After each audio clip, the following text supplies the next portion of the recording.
giving me the opportunity of giving a lecture on induction of ovulation, monitoring by classical and new 4-dimensional technique. The use of color Doppler, we know that it was a breakthrough, but identification of the blood vessel is angle dependent and low blood velocities are sometimes difficult to measure. With power Doppler, we had a less angle-dependent situation, and it is more sensitive to low blood flow. Then, with 3-dimensional color power Doppler, we had a facilitation in the acquisition of data regarding vascularity and blood supply of an organ. And also, we had the possibility of having a semi-quantification of an organ blood supply. For what concerns follicular blood flow, it is known that it can influence oocyte maturation, potential ability to fertilize oocyte, and even embryo quality. Even Van Bellercom stated that perifollicular vascularity is related to chromosomal normality for the oocyte. And the experience with the previous Doppler use for follicular vascularization measurements told us that the 2-dimensional pulsed Doppler, however, is subjective and unreliable for low blood velocity. But 2-dimensional power Doppler is a more reliable but not condition for the whole follicular blood flow, because it is only with 2 dimensions, does not give the volume of the follicle of an organ. With 3-dimensional color power Doppler, we can depict all the ovarian and follicular blood vessels and calculate 3 indexes. Vascularization index, that represents the concentration of the vessels in that area, or in that volume, much better. Flow index representing the blood flow intensity, and vascularization flow index, that is a combination of these 2 parameters. What about some findings with this technique?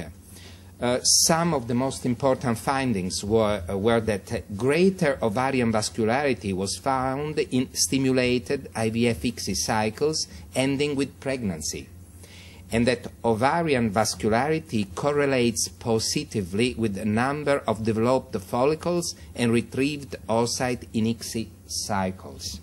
So the aim of our study was to describe changes in the vascularization of single follicles during follicular phase in different conditions: normal menstrual cycles and stimulated cycles with gonadotrophins. So we recruited 28 women of infertile couples, 16 normal menstrual cycles, and 12 stimulated cycles with recombinant FSH. We used a General Electric Evolution I machine with a pulse repetition frequency of 0.6 kHz.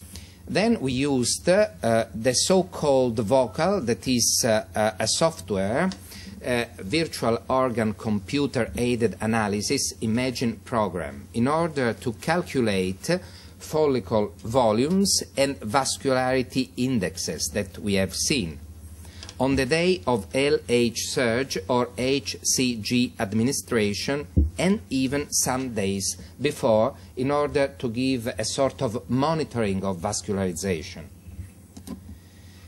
So, especially, we measured the most important vascular indexes, that is VI, vascularization index, that is the density of vessels, flow index, the number of blood corpuscles flowing in the vessels, and VFI, vascularization flow index, that is the combination of both. Here we see when we acquired the volume in which we are interested during power color Doppler, we can see that the walls of the follicles are even depicted with red. So you can see here the several planes where the calculation can be done. And 6 planar views, 6 sections for each follicle are taken, and then the contour of follicles were drawn manually following the inner wall of the follicle. Then after, automatically the software gives another contour 2 millimeter of the first one, and then the volume between the 2 contours are calculated, and the vascular indexes are calculated, all those 3 vascular indexes are calculated in that shell volume. And we have the numbers. So here you can see how it is done. The colleague is going to make manually the contour of the follicle. Once done this, automatically another contour, 2 millimeter of the first one, is automatically generated, and then there is a calculation of the shell volume between these 2 contours. And then it is possible to calculate automatically the 3 indexes, VI, FI, and VFI, as you can see.